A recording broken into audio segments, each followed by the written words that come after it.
बहुत दिनों की बात है। एक झील में एक हंस रहता था जो जो कि काफी सुंदर था।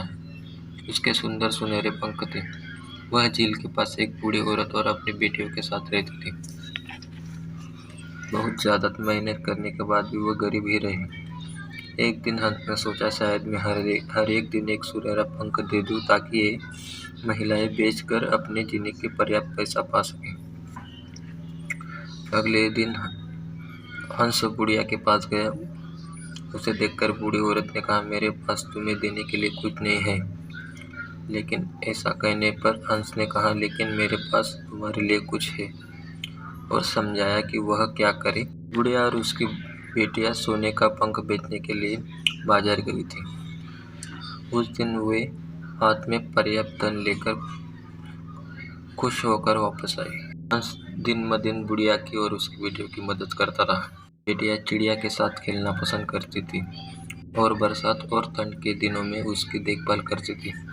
जैसे जैसे समय बीतता गया, बूढ़ी औरत और लालची होती गई। एक पंख उसकी मदद कैसे कर सकता है?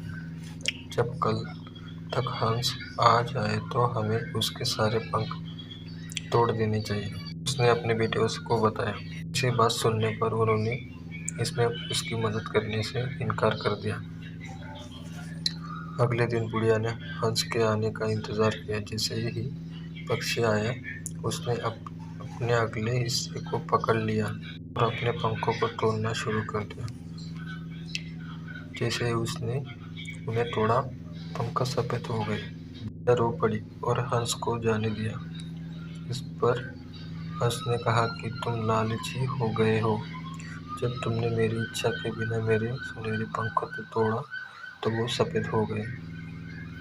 ना कहकर हंस गुस्से से वहां से उड़ गया, फिर कभी नहीं दिखाई पड़ा। इस कहानी से हमें यह सीख मिलती है कि अत्यधिक लोभ से बहुत हानि होती है। दूसरों से चोरी ना करें।